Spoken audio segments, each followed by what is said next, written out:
Rहीम अस्सलाम वालेकुम students, I am your English teacher from Dar-e-Arqam high school Ali रज़ी अल्लाह तआला अन्हु campus Badomali. Students, today our lecture is lecture number 5 and our topic is question answer. So आज हम लोगों ने क्वेश्चन आंसर को डिस्कस करना है. जैसे कि आप लोग जानते हैं, हम लोगों ने अपने प्रीवियस लेक्चर में पोइम की रीडिंग की थी कैट के बारे में. हम लोगों ने पढ़ा था कि वो किस तरह से उठती है, सब कुछ उसके बारे में पॉइंट ने डिस्क्राइब किया हुआ था. सो आज हम लोग उसके क्वेश्चन आंसर्स को पढ़ेंगे और आपकी आज की डायरी होगी workbook page number 9 to 10. So now we will open our workbook page number 9. Poem cat. Match each word in the left column with its definition in the right. हम लोगों ने हर एक लफ्ज़ को जो उसकी डेफिनेशन है उसके साथ मैच कर देना है. फर्स्ट है यॉन. जैसा कि कल मैंने आपको रीडिंग के दौरान बताया था कि यॉन का मतलब क्या होता है, जमाइयाँ लेना. तो यॉन की यहाँ पे बेस्ट डेफिनेशन जो लिखी हुई है वो क्या है, to open your mouth and take a deep breath usually when you are drowsy or bored. ऐसा हमारे साथ भी होता है, हम लोग भी जमाइयाँ लेते हैं जब हम लोग बोर हो रहे होते हैं, तो हम लोग अपना बड़ा सा मुंह खोल के जो है उसमें से जमाइयाँ लेना शुरू कर देते हैं. तो ऐसे ही उन्होंने कैट के बारे में बताया था, तो यही हमारे पास यॉन की डेफिनेशन है. उसके बाद आता है हमारे पास jaw. Either of two bones near your mouth that hold your teeth. ये जो जॉज होते हैं, ये देखें जो हमारे टीथ के साथ लगे रहते हैं, इनके जरिए से जो है ना, इसको खोल खोल के हम लोग जमाइयाँ लेते हैं. क्लॉ आ जाता है. उसके बाद क्लॉ जो है उसका हमारे पास है the soft underneath part of the food of the foot of such animals cats and dogs. Stiff है hard sharp nail on the paw of an animal.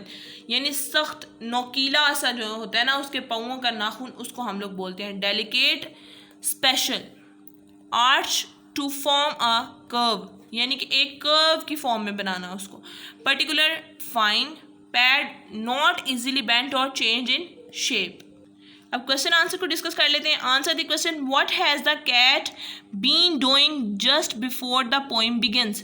बिल्ली क्या कर रही थी जैसे ही पोइम जो है वो शुरू हुई थी. तो शी हैज़ बीन स्लीपिंग, वो सो रही थी. हम लोगों ने जब पोइम स्टार्ट की थी तो हम लोगों ने यही पढ़ा था ना कि बिल्ली सो रही है. उसके बाद आहिस्ता आहिस्ता वो उठी है और फिर उसके मुताबिक सब कुछ हुआ. क्वेश्चन नंबर 2 है, why does the poet describe the cat's tongue as a slice. Poet ने क्यों ये डिस्क्राइब किया कि बिल्ली की टांग जो है ज़ुबान वो एक स्लाइस के तौर से है. Because only a part of the tongue can be seen. क्योंकि सिर्फ और सिर्फ उसकी जो ज़ुबान का वो टुकड़ा है वो दिखाई दे सकता है. What does the cat do when she lets herself down. Stanza 5 में हम लोगों ने पढ़ा था, she walks away with her tail in the air. वो वॉक कर गई थी, वो आगे की तरफ वो चली गई थी अपनी दुम को हवा में हिलाते हुए. Would you please draw an interesting part of this poem in the frame below. Interesting part तो यही था ना कि बिल्ली जैसे उठ रही है. देखिए ये आप लोगों ने एक प्यारी सी कैट जो है उसको आपने ड्रॉ कर देना है.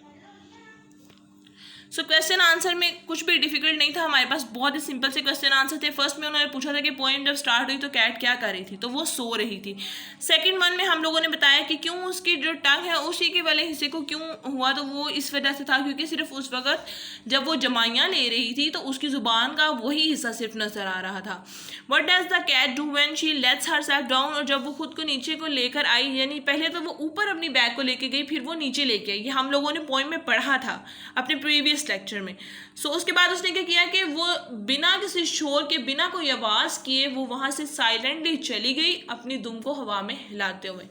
सो 3 क्लास ये था आज का आपका लेक्चर. उम्मीद करती हूँ कि आपको समझ आई होगी. जज़ाकल्लाह. अल्लाह.